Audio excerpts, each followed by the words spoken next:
Hello and welcome to the Analyst by Vajiram and Ravi, your daily guide to decoding current affairs the smart way for UPSC examination. It's October 23rd, 2025, and today's edition brings two insightful analysis articles for Mains 2026. First, Multilateralism Isn't Dead. Marking United Nations birthday, this article explores how global cooperation continues to evolve despite deep geopolitical divides. Second, Executive Influence and Judicial Independence, a crucial look into the balance of power that sustains India's democratic framework. Next, in our Prelims 2026 Simplified section, we cover key updates from the roots for science, technology, engineering, management initiatives, the status of India's solar industry, innovations like atomic stencils for nanoparticles, artificial rents in Delhi's pollution fight, and developments from the International Court of Justice. So let's begin. Hi guys, welcome back to the Analyst. I hope all of you are doing well. I hope all of you have enjoyed a lot during the festivities, and I hope all of you are back on track to preparing for UPSC examination. So here we are back again with fresh set of articles from the Hindu and the Indian Express, where the very first article of the day is actually focused on the 80th anniversary of the United Nations. Now we will be celebrating the 80th anniversary tomorrow, that is October 24th, and the main piece of this editorial is actually focusing on how multilateralism is still not dead. You know, the author is none other than our own Mr. Shashi Tharoor, who have been former Undersecretary to the United Nations. Lately, he writes on extensive policy matters when it comes to international relations. So his articles are very important. So in this one, we are going to understand the very basic background of the United Nations. We are also going to understand what is actually meant by multilateralism, how we have various instances of multilateralism, and majorly why multilateralism is on the decline according to various experts. We are also going to understand how we can revive the same and what will be India's role in such revival. So we have to understand from the perspective of prelims and also from the perspective of mains, wherein we know that the various politics and the politics of the developing nations and the developed nations, wherein we have to also understand the various international institutions. So this is where the United Nations come into the picture. The 80th anniversary will be celebrated tomorrow, but we have to understand it was established way back in 1945. So this is where we are having 80 years of such institutional anniversary. Now all of us know that the United Nations was actually founded on the back of a World War II. This is why even the United Nations Charter, which is almost like the preamble to our own constitution, the United Nations Charter is actually perhaps the most important international document ever. So it actually has various instances wherein the charter is actually compelling us to stop various types of wars, because we have already seen wars twice in our lifetime, and this actually did not do best to mankind. Also, the United Nations Charter talks about fundamental rights, the human dignity. It also talks about various conditions of international treaties and also what would be the various sources of international law. So hence, after its establishment, United Nations has been involved in so many important international arenas. Also, when we talk about the founding members, there were 51, in which India was also one of the founding members, a very important fact for your prelims. Now, when we talk about the United Nations organization, it is actually having so many principal organs. Firstly, we have the United Nations General Assembly. Secondly, we have the United Nations Security Council, which you know is exactly the most important institution within the United Nations, because it is actually comprised of the P5 nations, the permanent 5 nations. In the comments, you can let me know who are those particular countries. Now, these P5 nations actually dictate the global order, and they actually are entrusted with a lot of responsibilities within the United Nations. Also, under the same, we have the ECOSOC, which is the Economic and Social Council of the UN, under which we also have the International Court of Justice. We'll be looking into it in the very last article. And also we have the Secretariat, which actually gives the main, the body of officials, of the various clerks, the various people who actually work for the day-to-day functioning of the United Nations. And at the end, we have the Trusteeship Council. Now, you know that over the years, United Nations have been doing so many efforts with reference to various famines or wars, preventing hunger in the world, supplying various vaccines, especially during the COVID-19. Also, we know that the United Nations peacekeeping force has been very successful in maintaining the peace in various parts of the world. Also, the United Nations have been involved in global water crisis, human rights and maintaining the dignity of the same, protecting women, and also looking into various global governance affairs. So this has been what the United Nations have been doing over the years. But there have been various instances in recent times which have signaled the decline of the United Nations and its importance in the global order. This is where the term multilateralism comes to my mind. Now, multilateralism is a very broad term which refers that to have a proper global governance, guys, we need someone to actually look into the various day-to-day functionings that matter to maybe trade, that matter to maybe environment, and so many other sectors.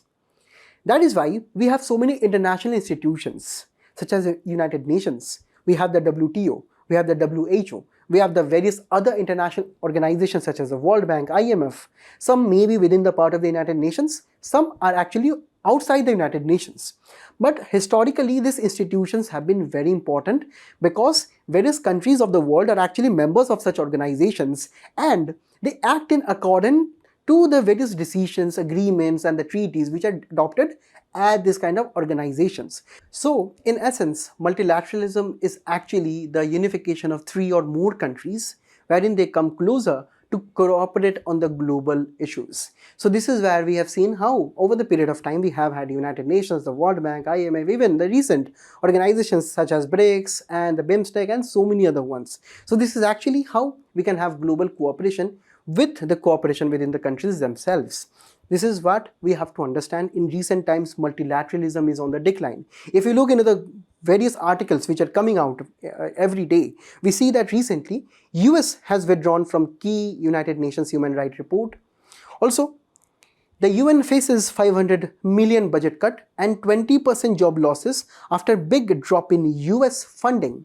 On the other hand, we also have seen how various diplomatic actions, mainly by the US, especially when it vetoed an United Nations security resolution on the Gaza ceasefire, it angered various countries such as China. Also, we have seen how Donald Trump has been issuing various travel advisories for various countries. It has also imposed an anti-immigrant visa restriction fee and so many other instances of restrictions on various universities such as even Harvard. So all of these signal that there is one potential country, that is the US, which has been reducing funding, interfering in various affairs within the organization, such as not being part of some report or some groups. So this all reduce the significance of such multilateral organizations. Why? Because ever since the 1990s, after the collapse of the Soviet Union, the US actually became the global superpower.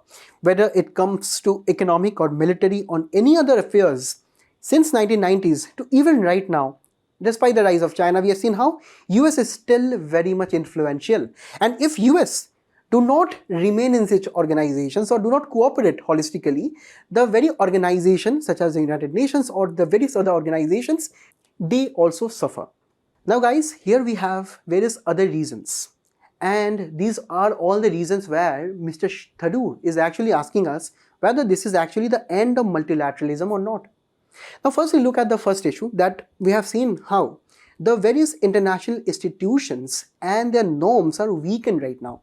Talk about the United Nations Security Council, where that the use of veto powers are extremely abused by the P5 members. Also, there have been so many calls for reforms within the United Nations Security Council to actually expand the P5 members. Next, we also have seen the WTO and how it has not been able to resolve the various disputes because of the non-functioning of the appellate body within the WTO. Also, we talk about the International Court of Justice, the International Criminal Court, and most of their decisions and the orders and the rulings are not obeyed by the member countries.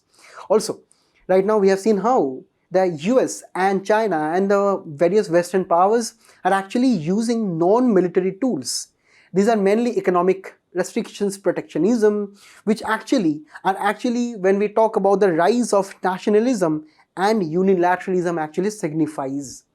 Now you know that anyone can decrease the funding to any organization and actually can cripple its day-to-day functioning.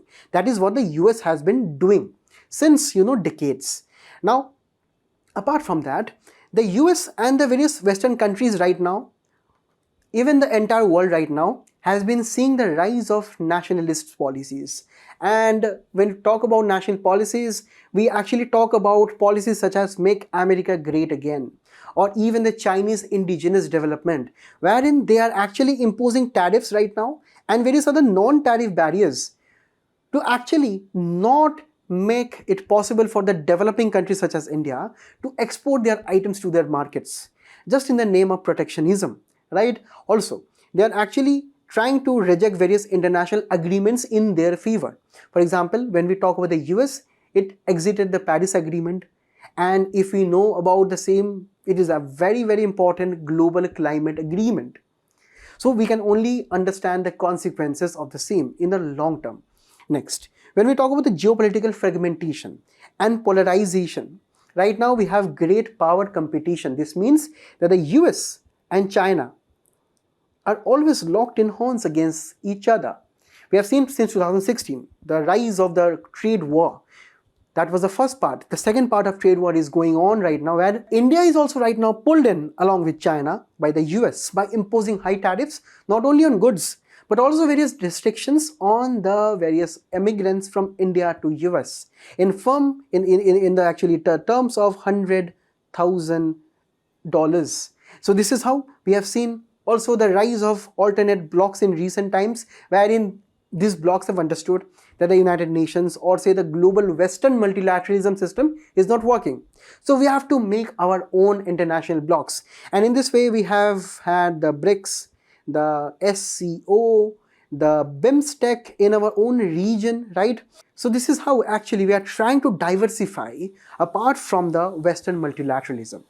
Now, at the end of the day, when all of these things happen, the public and the public trust goes down. So this is where even we have seen how Mr. Trump has been using various fake reports, various fake tools to spread disinformation just to make his point clear according to the various international communities. So this is exactly what we have to understand are the various instances of multilateralism. Now Mr. Tharoor goes ahead and also adds some terms in this article. So this is where he is referring to the quality of global leadership. He's actually talking about those global leaders who actually believe in change and cooperation. For example, we have the most famous example of Barack Obama, where he was actually the kind of glue which was adhering the global institutions back then. But right now, we have seen the rise of nationalist forces and unilateralism, where these are the rise of the somewheres. For example, the most famous example is the Brexit, the exit of Britain from the EU. And this is where, due to various EU nationalist policies and the various misconceptions within the UK, we have seen how the UK formally exited the European Union. So this was also seen as a very myopic kind of an action by a major country. So this is where there are actually various instances of somewheres in the world who are actually trying to have their own nationalist policies, not looking into the long-term drawbacks of the same. Now, Mr. Tharoor is also asking this question again and again, that is multilateralism dead? And here, he is telling that you have to depend on various institutions such as the UN to actually have a kind of an equitable global cooperation. Because according to a very important quote which you can actually use in your answers, the UN was not created to take mankind to heaven, but to save humanity from hell.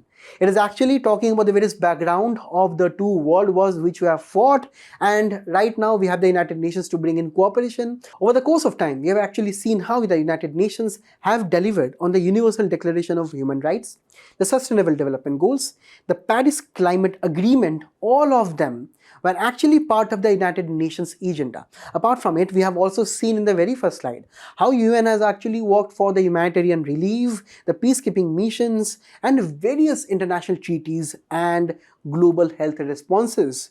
Also, the United Nations in a recent instance have brokered this pact for the future, which is actually they're trying to go away from action towards implementation.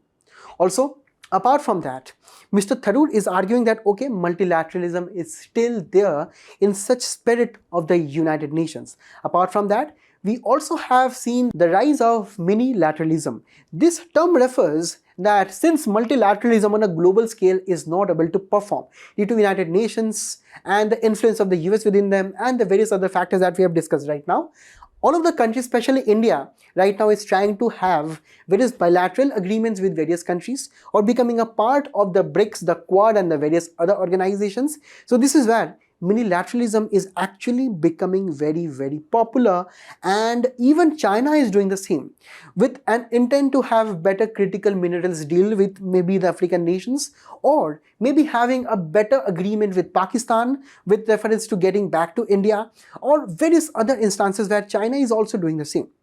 Now, there are other new forms of cooperation where we are right now having multi-stakeholder initiatives taken by the United Nations themselves, wherein we are not only partnering with the government right now, we are also bringing in the NGOs and the various civil society organizations as a part of the United Nations schemes. Next, the UN, according to Mr. Tharoor, has also been engaged in so many public-private partnerships, hence also bringing the private sector within the same. Also, we have seen during the COVID-19 pandemic how the UN has been very instrumental in distributing the vaccines to the least developing countries, to the developing countries all around the world.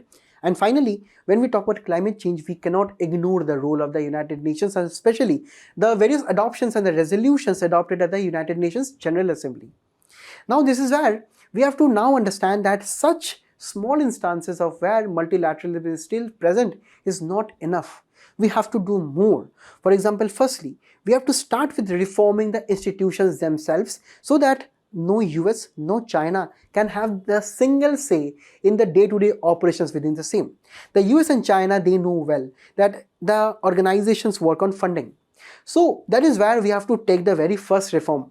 We have to make these institutions even lesser dependent on funding if we try to democratize the way the nations contribute towards the funds of such international institutions. For example, firstly, we have to take the reform within the UNSC. We have to increase the P5 members, include India within the same, a deal particular request that India has been doing for a long period of time. We have to also democratize the IMF and World Bank institutions. These are extremely important, guys, when we talk about funding the various countries with reference to their day-to-day needs, maybe, or say even the balance of payment crisis. During the case of Sri Lanka, we have also seen how the IMF has been very important and instrumental within the same. We have to also take concrete reforms within the IMF and the WB. Also, the United Nations General Assembly committees are sometimes not properly functioning, and sometimes the recommendations are not adopted properly. We have to also take a stock of such matters. Next, when it comes to accountability and transparency, the UN must be doing proper audits and reports based on the performance of their missions and the programs. Also, when we talk about making the UN more inclusive, we have to include the Global South, all of them. For example, we have to understand that India and China have been kind of the leaders of Global South. That is where India and China must be taking the leadership of actually including all of the voices of the Global South at the United Nations. Even there are so many countries which actually fall to the category of small island nations who are facing the threat of climate change, sea level rise, marine heat waves and whatnot. We have to also represent them.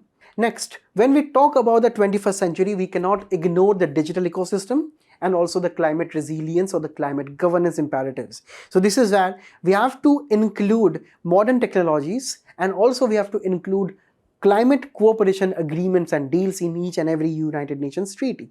And at the end of the day, how the United Nations represents itself towards the public is also very important, where United Nations must be involved in delivering more education, giving more jobs to the day-to-day public, which is actually, if you can also go to the United Nations websites and the career section, you will see so many jobs. So this is how exactly the United Nations can improve its credibility in front of the public, in front of the media, and also local overreach. Now, in all of this, India has a role to play, because if we are talking about the decrease in multilateralism right now, India has an opportunity becoming, firstly, a champion of the global south. This is where India can go and garner voices in support of its membership at the United Nations Security Council for the various funding issues at the WHO, WTO, and so many other international institutions, delivering the various commitments of the small island countries and the least developing nations at the WTO, at the WHO, at the United Nations, and etc.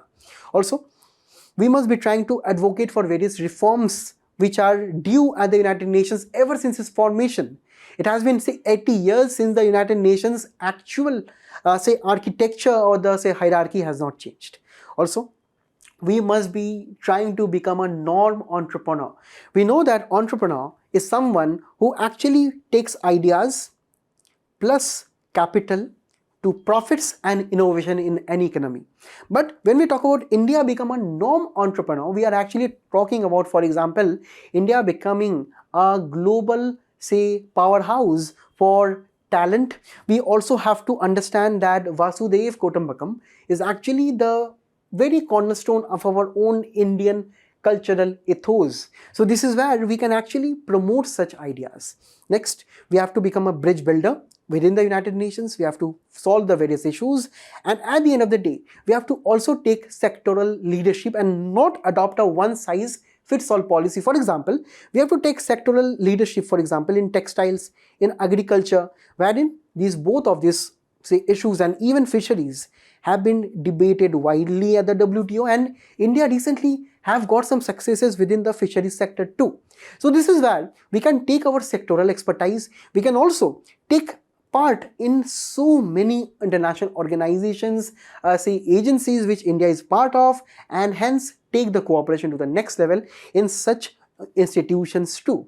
So this is where this was quite a long topic, specifically on multilateralism and United Nations. We have discussed a lot. Now it's time for you to give me an answer in the comments according to this question. In this one, if you want more value addition points, do look at some quotations by Mr. Jaishankar. They will be adding more marks than you can actually imagine in your mains exam. So that is where we can now go on to the next topic. Guys, a very curious event happened. Justice Sridharan, who was slated to be transferred to the Madhya Pradesh High Court as a judge, his appointment was delayed, and later, right now, he is being transferred to Allahabad High Court judge. So in this one, we will be understanding how executive influence and judiciary independence are actually related. So this is how recently the Supreme Court Collegium changed its earlier recommendation for the transfer of Justice Atul Sridharan. This is an extremely important article from a prelims point of view when we talk about the political system. Also, the GS2 is having topics related to the composition structure of the Indian judiciary. Now, when we talk about this matter, let me give you a very brief constitutional and institutional background regarding this case. Firstly, when we talk about the very basics, Article 124 subclause 2 says that a Supreme Court judge can be appointed by the President with reference to the consultation of Chief Justice of India and other judges, right? Article 217 subclause 1 says that High Court judges can be appointed by the President in consultation with the Chief Justice and judges, plus the Governor and also the High Court Chief Justice of that particular concerned High Court, right?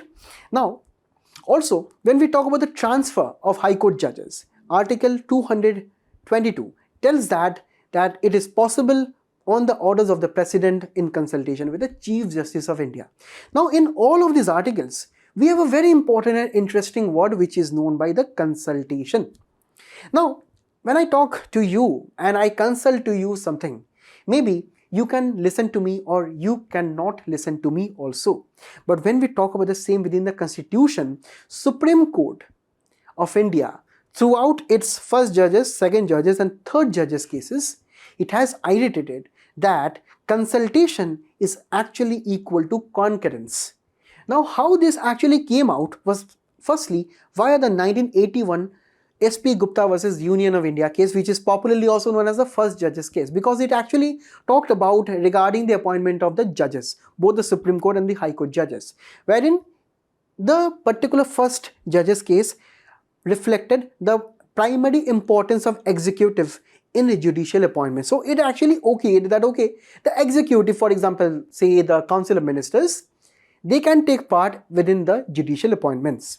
But this was actually overturned via the second judge's case, wherein the main important institution for deciding judicial appointments was actually the Supreme Court.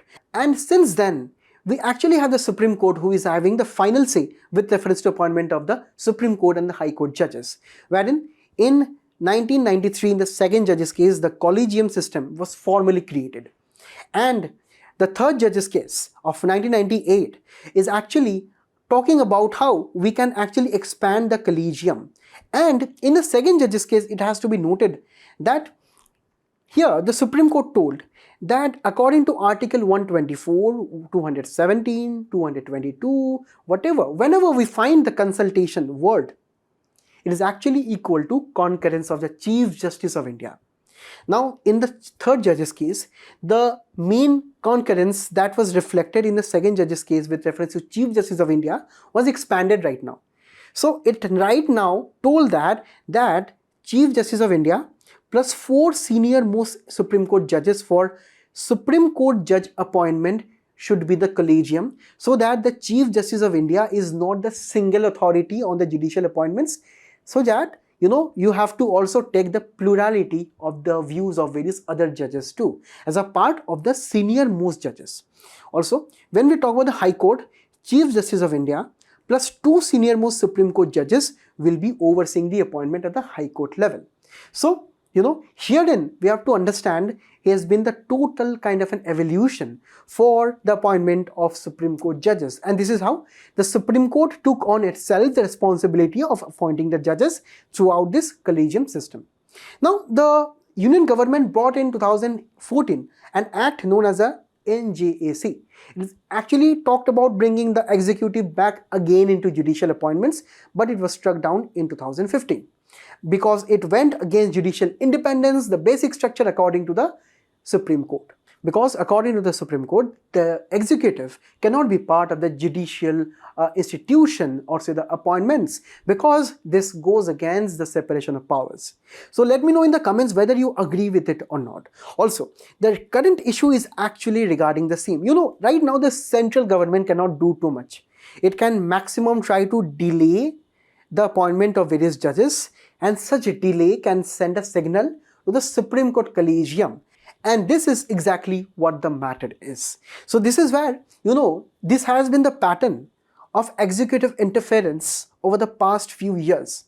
When, for example, in 2018-19, Justice Akhil Qureshi's appointment as the Madhya Pradesh High Court Chief Justice was objected by the government. It was alleged that he passed adverse orders against Gujarat officials. So the outcome that he was transferred to the Tripura High Court, right, and later Rajasthan High Court, and he was never elevated to Supreme Court. When we talk about Justice S. Muralidhar, we also see kind of a similar pattern. Collegium initially recommended his transfer to Madras High Court, but the central government delayed his approval. Now the outcome of the same was that his recommendation was recalled and he retired as the Odisha High Court Chief Justice.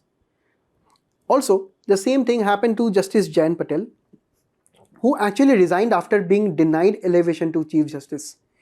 The main allegation against him was that he ordered CBI probe in the Ishrad Jahan case. Now these are all allegations, guys. We do not have proper evidence for the same, and maybe that is actually one of the issues.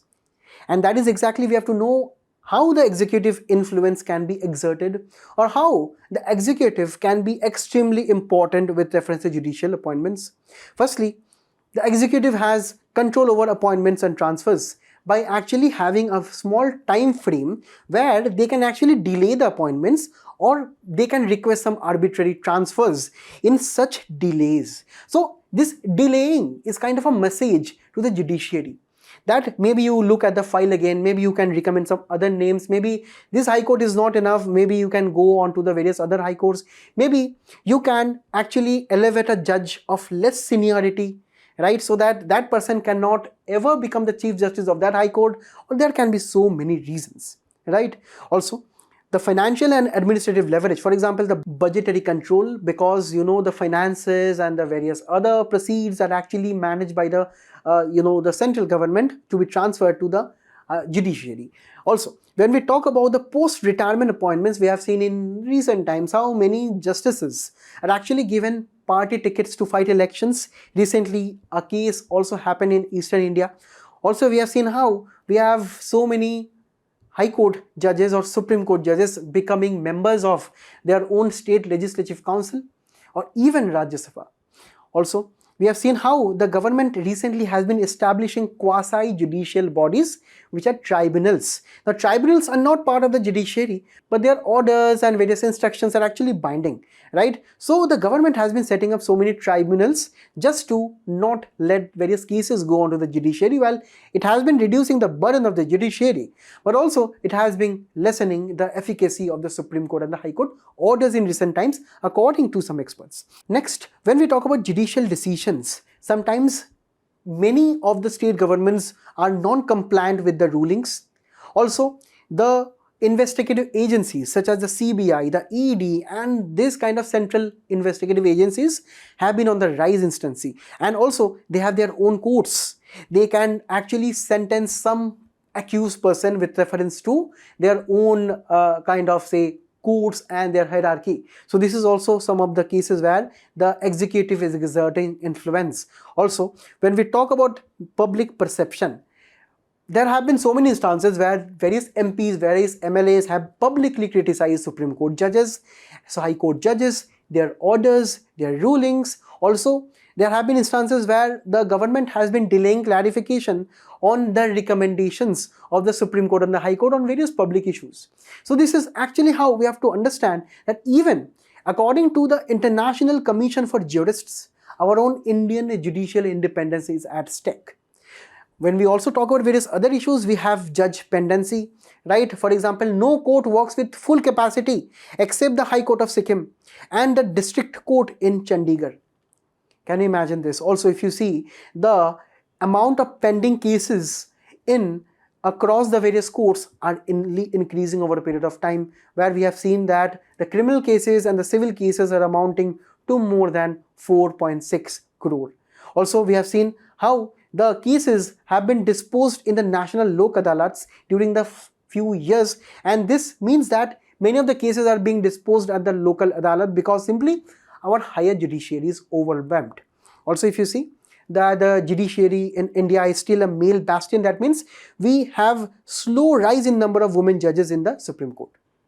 So this is where we have to firstly take possible reforms. Now, before discussion of the reforms, I want to brief you about something which you need to know very, very well. Now, there is one term known as Memorandum of Procedure. Memorandum of Procedure is actually the very process in which any judge is actually appointed to the High Court or even to the Supreme Court. What happens that whenever the Supreme Court Collegium tries to recommend various names and try to research who would be the judges of some High Court, so they will be firstly be initiated at the High Court level. So the High Court Chief Justice and the very senior judges will be consulted, right? And then some names will be shortlisted by the judiciary itself and will be sent to the central government.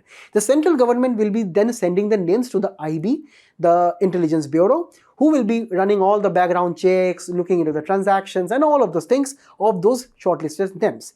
Then the center will be handling these details of the IB, report of the IB to the Supreme Court Collegium.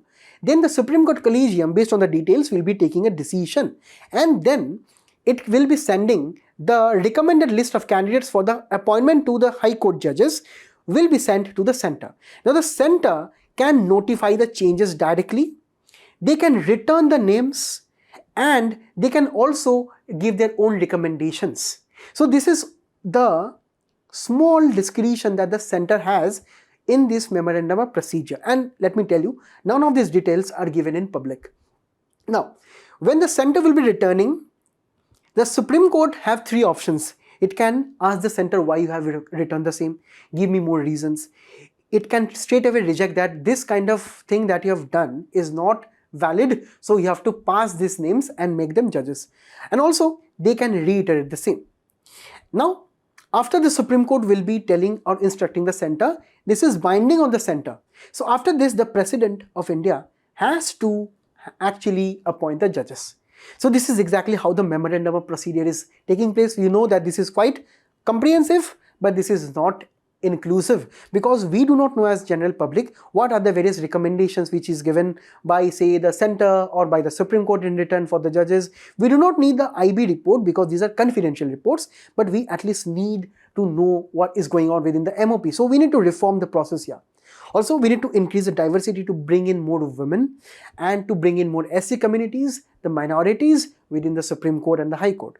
We also need a cooling off period for the judges who are retiring so that they cannot take avail of such post-retirement benefits or some designations or some posts and etc. Also, we need to have a Judicial Transfers Commission, which must be a constitutional body, which must be an independent body, which should be recommending various transfers within the judiciary. We also need to strengthen the institutional capabilities such as infrastructure, such as various toilets and digitization of the courts and so on. We also need to have an independent national judicial budget to actually make the judiciary free of any constraints, or say to actually make it free from dependence on the central government. Also, with reference to those people who are criticizing the courts, the judiciary, we must be strictly implementing the Contempt of Court Act, which is actually looking into the various contempt or say the abuse that you are delivering, or say the mishappenings that you are talking about the Supreme Court or the High Court in public. So you should not be bringing disgrace to the most important judicial arm of the government. So this is where we have again a mains practice question. Let me know the answers. Now we'll be moving on to the simplified section. In this editorial, guys, we are talking about a very interesting phenomena. We have seen how over a period of time, India has been witnessing brain drain, wherein the top of our talent from IITs, IIMs, even from the various other sections of our educational institutions, they go abroad to the US, to the European Union, or to Japan, or to various other advanced countries in search of job, employment, and a future life, which actually would be a life of highest quality. But recently we have seen how Mr. Trump has been announcing so many radical reforms, which is leading to the reduction in immigrants to the US, also fleeing off of the various investors from the US. And we have also seen the recent case of how Google is setting up a very huge $15 billion AI firm in India. So all of this actually coming together in reducing India's brain drain in the recent times. So let us understand firstly, when it comes to global soft power, guys, write it down in your notes. When it comes to global soft power, ideas travel faster than capital.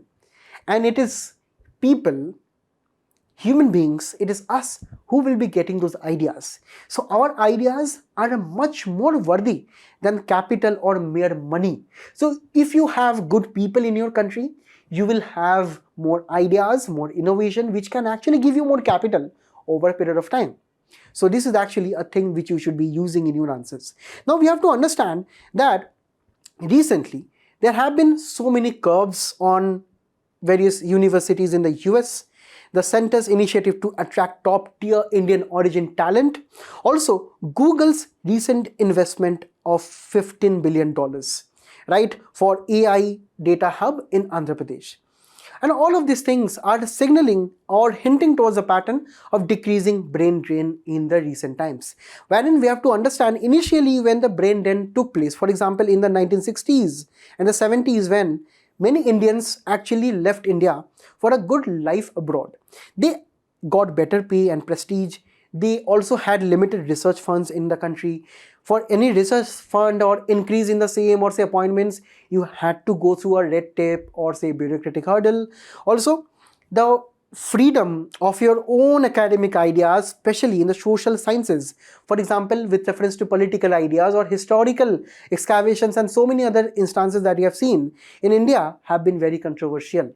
So that is why we have seen a majority of, for example, say doctors or say the high talent which are in high demand in the US is actually going abroad. But right now, what you have to understand, the situation is changing. The situation is changing in such a way that the entire world is becoming extremely nationalists. So that is why we have to see that, for example, according to the recent newspaper articles, that this American dream is getting costlier. And that is why India must be turning this into a reverse brain drain opportunity. Also, if you see, Google is investing the same, and this H-1B visa decision, which is at the cost of $100,000, where it almost translates into 1 crore rupees, right? This is not sustainable for us to spend and move to the US, even for a temporary work visa. So this is exactly why, this is known as a good timing by India. India is actually taking all these initiatives to attract big talent. Even India is adopting this China Plus One strategy to actually move away the supply chains away from China, attracting more manufacturing investments so that we can create more jobs within the country, attracting global talent in top companies and even in top places of the government, so that we can have the best of the Indians who are working abroad for foreign MNCs, where we can actually employ them in our own country. So this is exactly what the carrots or say the benefits we're offering to them. We are actually giving substantial grants right now. We are also giving various operational feasibility for the various say startups, for the various universities, for the various researchers in the country as of now. Also, the lab infrastructure is being improved. Now guys, we are actually talking about how India can actually transform into a world-class ecosystem of talent. Now, over a period of time, we have seen how we had the Anusandhan Research Fund. We also have seen how we are targeting to increase the research and development section, or say the proportion of GDP, to more than 1% from 7.7% right now. We are also taking so many steps to modernize our IITs and set up new IITs, new aims in various sections of our country. We are also in recent times have invited foreign universities to invest in Gujarat's gift city and also in various parts of the country. So more and more foreign universities are setting up campus in the country. So these are all some of the initiatives which India is actually doing to have a world-class ecosystem. But in this article, it is arguing that we must be having two pillars of such ecosystem. Firstly, we have to boost the existing institutions. For example, IITs, IIScs, or say the IISER and the various research institutions that we have to boost the same. Because already we have a solid foundation within the same, wherein we have the IITs present within the top 500 universities in the world. But they need more funding as of now. They need more merit-based kind of an appointments and fund allocation, because the institutions which are actually the top institutions, they need academic freedom. Academic freedom comes from merit-based appointments and giving more fund liberalization, so that you need not ask the government again and again for funds, and the government will be setting various conditions for those funds. So this is how we have to give the same. Also, we must be giving more freedom for the institutions and the faculties to pursue independent research. Right? This is very important. In India, generally at various universities, we see that so many research are just taking place for the namesake, right? We do not have proper purpose. We do not have just, liberty when it comes to the bureaucracy even. So time and again, we seek funds, we seek, various reports and so on, which must be going down. Also, the second pillar which this article is suggesting is that we have to follow China's 1,000 Talents program. Now, China's talent program was actually targeted at bringing Chinese talent from abroad within China itself, and by giving them highest of packages. And the biggest result that you can see right now is actually DeepSeek. If you know, DeepSeek is actually an AI platform which was kind of founded by a startup, and the startup employment so many researchers, so many universities who had foreign talent, and they made the world's cheapest AI platform.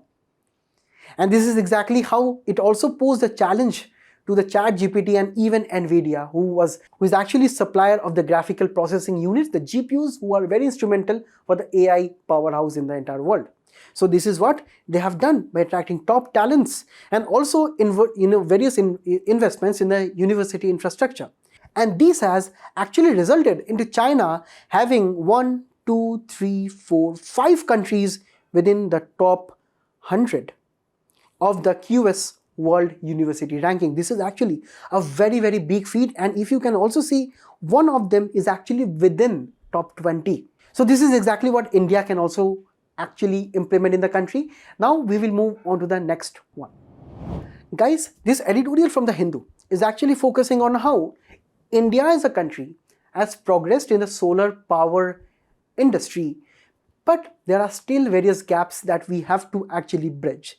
So this is exactly what we will be taking up. For example, among the various successes that India can get credit is actually for its solar power industry, wherein we have seen from 2017 onwards, the per unit cost of solar power is actually lesser than the power that we get from coal thermal power plants. So that actually means that India is producing solar power on a mass level. So that why we have decreased the power rates of the solar industry.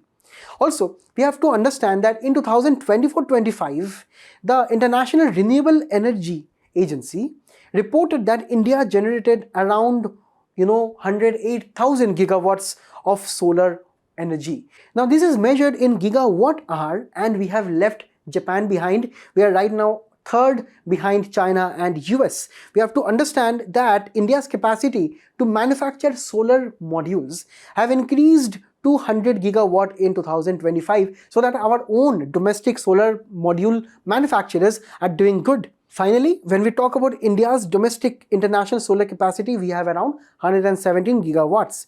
But we have to understand that the main goal as a part of the Panchamrit is to get around 500 gigawatts of energy from non-fossil fuels. And if we have to go near that goal, we have to include solar power, wind power, we have to also include nuclear energy and so many other forms of energy. But if we talk about solar power, we have to generate around 250 to 280 gigawatts. And that is why the annual target would be around 30 gigawatt per year. Remember this figure, guys. This is very, very important for your examination.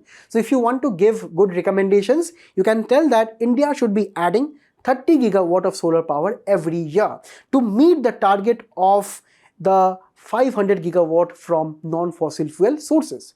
And how India is building all of these things? Firstly, by giving various demand stimulus. Now, a market has been created of solar power, and it has been told that solar power is actually cheap. You can actually install solar power on your rooftop, and you can actually generate free electricity. And this all are the incentives where the government is trying to create a demand for the solar power. Apart from this, we have had so many policies and incentives, such as firstly, we have the PLI for solar modules.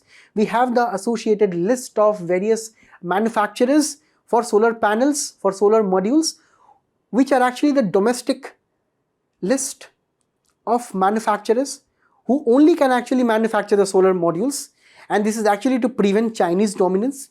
Also, we have imposed basic customs duty on various cheap Chinese solar module imports, and also various tenders which are released for the domestic manufacturers for government purposes. So all of these are policy and incentives which are given. Apart from this, we have so many important government schemes, such as the PM Kusum, which is the scheme to actually replace the electric solar pumps with solar electric solar pumps in all of the India's farmlands, because these solar pumps, which are right now being fueled by electricity, this leads a lot of loss of money for the state governments, and also a huge amount of pollution, because free electricity is used by farmers 24/7 in a day, and this leads to depletion of the groundwater table, and also leads to more burning of coal to actually let the pumps operate.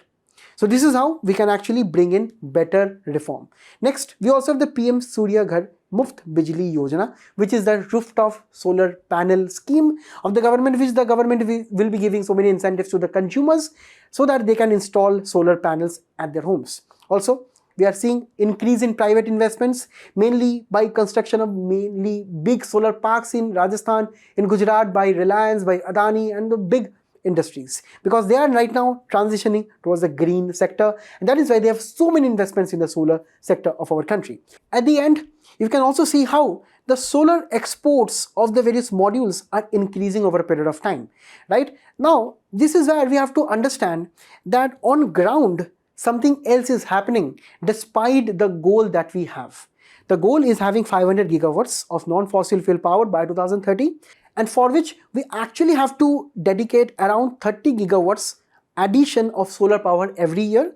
But on the other hand, we are only adding 17 to 23 watts because we are actually falling short of our solar modules, and because mainly we have to understand this is the main reason why India is behind due to cost effectiveness. Our own solar modules are 1.5 to around 2 times or double expensive with reference to Chinese solar modules. And this is where China is dominant, because firstly they have mastered the solar manufacturing skill and they are doing it on a massive level. They are exporting all around the world.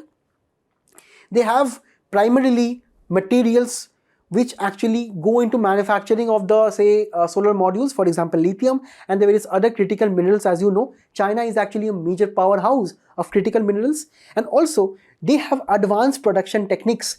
They have better technology than India, that is why all of these factors are reducing the costs of the manufacturing of solar panels within the country.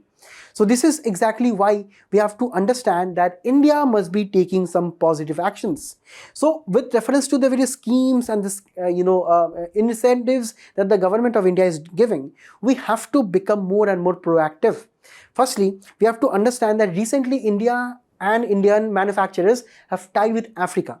And Africa, India is actually part of the International Solar Alliance, which is actually the alliance where we have all of the countries within the two tropics, that is the Tropic of Cancer and the Tropic of Capricorn. So these are the countries where we have the maximum amount of sunlight. And if we try to install solar panels, we can make all of these countries generally energy independent. So this is exactly what India's dream has been. So firstly, India sees Africa as a huge untapped market, and here in this market China is already present, offering cheap solar panels, but India can be a second credible player.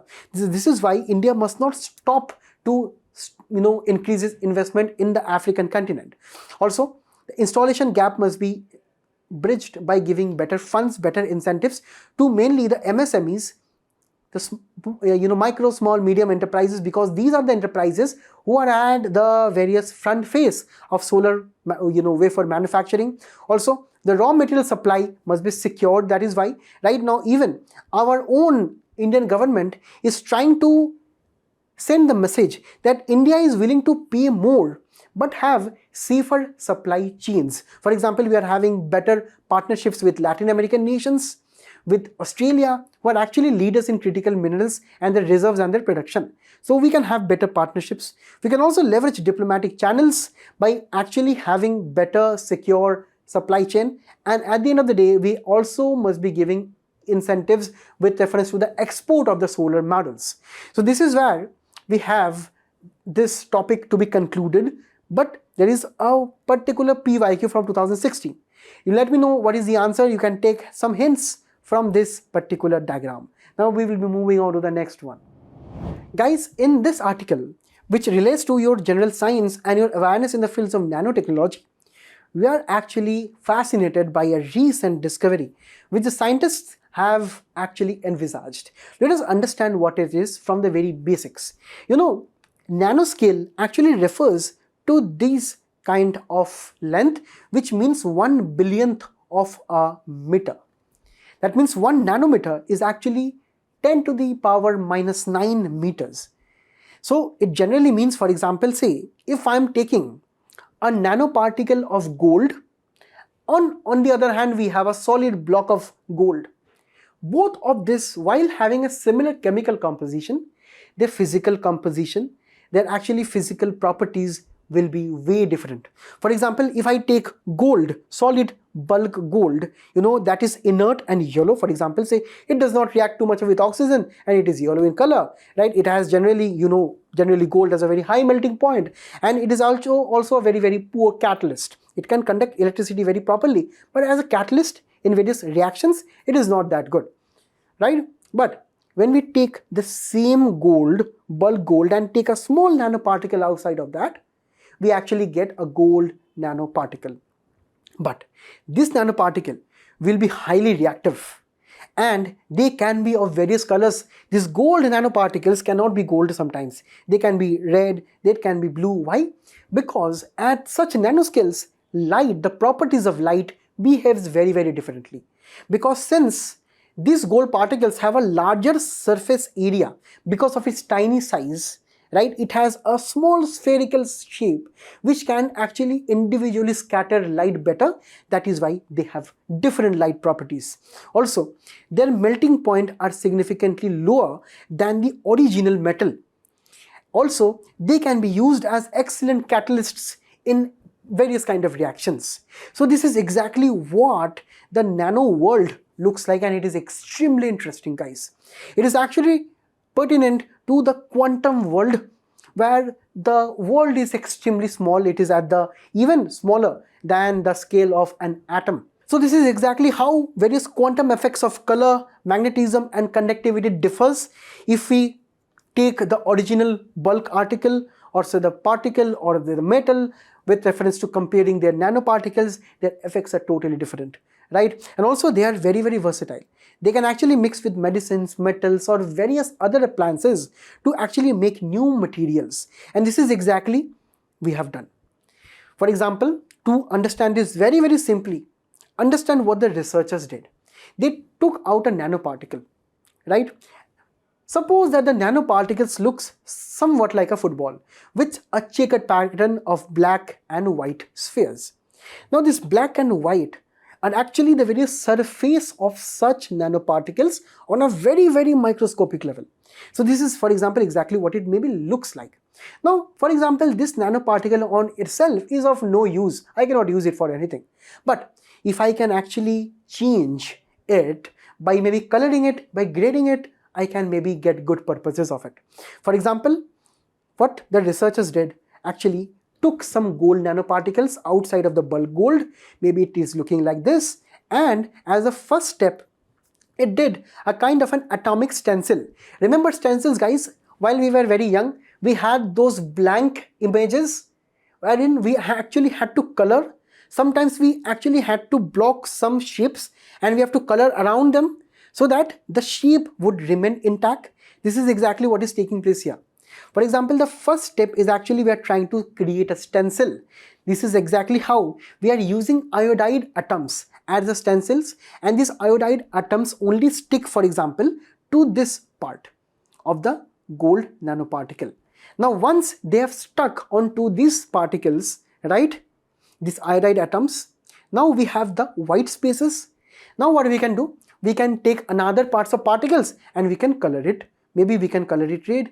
We are trying to color it red here. So this is exactly what the second step is. This is exactly what we are using polymers to color it.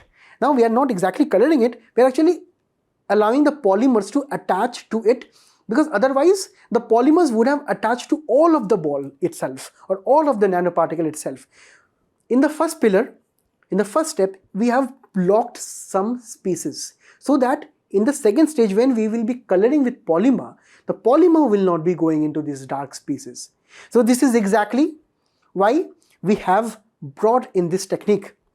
Now we have created more than 20 plus patchy nanoparticles. This is exactly what we are naming it as patchy nanoparticles, because we need to make these nanoparticles at one side iodide atoms, on the other side we are using polymers, so that we can actually control the properties of such nanoparticles, right? So we can actually have patches on the corners, on faces, we can also have wave-like designs. So this is exactly how we can actually arrange the nanoparticles on a 3D level, which is known as super lattices. So by combining this process, we can have 3D nanoparticles based on this, and we have so many use cases, we have so many potential applications of the same. Firstly, we can use it in the medicine sector because such nanoparticles can take the drugs within it, because remember, it is very patchy, it is rough and uneven, so the drugs can attach to it and it can go into our body and it can go to the targeted site and it can cure it. Also, we can use that biosensors for diagnostics because we can send such nanoparticles into our bodies and we can actually try to understand what is wrong or what is right. Also, energy sector can benefit from using this as catalysts because nanoparticles are excellent catalysts for even hydrogen and fuel cells. We can use them as battery electrodes. Electric sector, for example, will be benefiting it from the quantum dot technology, which you can actually also see at various monitors and televisions, right? At displays, semiconductors and circuits, we can use quantum dots to actually achieve better energy efficiency. Also, smart materials such as metamaterials, these are those materials which can bend light, this can bend sound or even contain heat. If we want to actually think about the future, metamaterials are actually the future. It can also help us making the various stealth and invisible technologies. If you all have watched Harry Potter, you know about the invisibility cloak. We can actually have better materials with reference to these nanoparticles. And also, the environment can be suited better because these particles can be helping us to reduce pollution and water purification can be possible. With this, we have two PYQs from 2014 and 2022. Read them properly. You let me know what is the answer in the comments below using your common sense and the knowledge that we have gotten so far. Now we'll be moving on to the next one. Guys, Diwali has concluded, but the air pollution associated with Diwali is still here, and that is why is bringing the debate of bringing in artificial rain or cloud seeding in such parts of the country which is facing severe dust pollution. So this is exactly what Delhi's condition is right now. It is in the very poor category of the air quality index. If you know, it is actually the index which has been developed by the Central Pollution Control Board to monitor the various levels of pollutants in the atmosphere. And after Diwali, the policy circles and the various environmentalists are asking the government to conduct artificial rains. And also, we have to know exactly the science behind how artificial rain is actually possible. Firstly, we have to select a cloud, for example, the cumulus cloud, which are actually rain bearing. Now, once we have selected the cloud, we will be choosing the seeding method. We can send an aircraft, we can also send a drone or various ground-based stations which can release some salt, some molecules into the cloud. Next, when we have identified the same, we have to now disperse these cloud seeding agents. Now guys, cloud seedings are actually two types. Firstly, in areas which are actually facing very low and cold temperatures, we do glaciogenic seeding.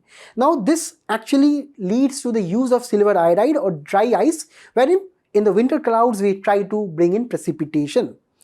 Next, the hygroscopic seeding is actually done in the warm clouds where salt particles, as normal NaCl particles, are actually injected in tropical regions. Sometimes even the silver iodide is used. Now here, this dispersed agents such as silver iodide, potassium iodide, dry ice or salt will be identified and they will be sprayed on the clouds. Now guys, nucleation refers to how water droplets, for example here, actually coalesce or settles on a salt particle in this context. Now any salt particle here will be attracting the moisture around it, and this nucleation will be leading to making the clouds heavier, because the salt particles, when they're injected within the clouds, they attract the moisture, and whenever the moisture is attracting from the surroundings, the clouds become heavier, and such clouds grow in shape and size, and droplets merge and they come down as rainfall. So this is exactly the simple process of how artificial rains are done. But right now, why cloud seeding is needed after Diwali? We have to understand that even after 2 days, the air quality is actually very, very worse. On the other hand, we are seeing farm fires which are increasing, right? Also, if you have seen Uttar Pradesh, Punjab, Madhya Pradesh, Rajasthan, Haryana, Delhi, all of them are actually doing this kind of stubble burning. We have also covered the same in the last analyst sessions. Also, we have seen how the 36% of the total emissions is actually attributed to the various other categories. These other categories pertain to fireworks, various industrial capabilities. Apart from that, we also have the transportation sector, energy sector, construction sector, waste sector, the industrial contribution and the stubble burning. All of them are aggravating the effect. And this is exactly what we have understood, that the stubble burning has also risen by around 2.62%. So along with this, the weather conditions of northwesterly winds, which are coming from the northwestern side, is actually also carrying the pollutants towards Delhi. So making this place a very kind of unhospitable place to live and breathe in. So this is why let us solve the PYQs of 2019 and 25. So let me know the answers in the comments below. Now we'll be moving on to the last article. Guys, we are getting some new developments from the International Court of Justice. As told in the very first article, we are going to discuss about the ICJ according to the news article that we are presented right now. Firstly, we are going to look into the very basics of ICJ, the International Court of Justice. It was actually founded in 1945, mentioned within the Charter of the United Nations. So actually, to bring in order in the world, you also need a justice system. You also need various judges, courts, orders, tribunals to actually bring in that global world order. And here, the headquarters of the same is at Hague, Netherlands. The seat is at Peace Palace. Also, the main official languages are English and France. The main motto of the ICJ is that it is actually the principal judicial organ of the United Nations, wherein there are around 15 judges present within the same of around 9 years term each, wherein they are also eligible for re-election. The electoral cycle for your prelims, it is very important to know that it is 1/3 of the judges elected every 3 years. Also, UPSC asks again and again with reference to the various international officials and their appointments. So these judges are elected by the United Nations General Assembly and the United Nations Security Council. Very important, guys. Also, when it comes to the voting requirement, this needs absolute majority in both of the bodies separately with reference to choosing of the judges. Also, in all of these 15 judges, no 2 judges should be from the same countries. Also, the president and the vice president of the same will be elected within the judges themselves every 3 years. Now, the most important fact, guys, here is regarding the jurisdiction of the International Court of Justice. Firstly, we have a contentious jurisdiction. This is actually with reference to various disputes between the states, between the members of the United Nations. So if you have any dispute with various nations, you can bring your case to the ICJ, and only countries can be actually be member to this kind of disputes. No individuals can be bringing the same. And also, this case will be brought within the consents of the states. Now, how this consent will be given? By special agreement between the parties, through treaties or various conventions, and also through various optional clause declarations with reference to Article 36 of the UN Charter. Now, these are all the ways in which consent is given between the parties, between the countries with reference to normal agreement or various some national treaties by themselves, and also some other optional reasons that they can give. And please do let it be very clear, for prelims it is very important to understand that ICJ and its decision is binding, and there can be no appeal. There can only be revision of the judgment with reference to implementation or interpretation of some of the clauses of the same. Also, when it comes to enforcement, if the aggrieving state is mentioning, or if the other party is telling that disputing country is not obeying this particular judgment, then they can approach the United Nations Security Council. And here, the other side is actually the advisory jurisdiction. Here, the ICJ gives advices actually with reference to the various questions that the United Nations General Assembly, the Security Council, and also various other specialized organs such as the UNESCO, the WHO, they can all ask some judicial questions to the ICJ. And in return, the ICJ must be answering with reference to that advisory jurisdiction. And we have to understand that that is only advisory, that is not binding. But it creates an image and perception because ICJ is a very important major institution. And it differs from the ICC in various cases. For example, when it comes to the nature of the disputes, the ICC mainly concerns itself with criminal cases. It deals with various individuals with reference to the states also on the context of war crimes, genocides, any crimes against humanity, and etc. Now, when we talk about the ICC, it is not actually part of the UN. And India is also not part of the ICC because it is not part of the Roman Statute. Also, at the end of the day, when we talk about this particular article here, now, Israel has time and again been ignoring the ICC advisory jurisdiction. Now, ICC time and again, it has told that this relief of wheat flour and various other products via the UNRWA. So this aid and this relief is not being reached up to the Palestinian refugees. And that is where ICJ told that Israel is actually under obligation to agree and facilitate relief to the Palestinian refugees.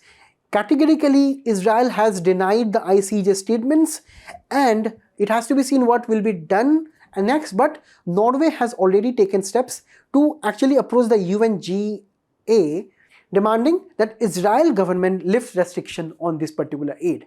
So this was all for this topic. There is a PYQ, and let me tell you, the answer is not International Court of Justice. Let me know what is the answer in the comments below.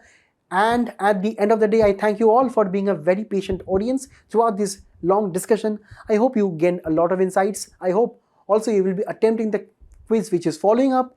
Till we meet again, all the best and best of luck. Thank you.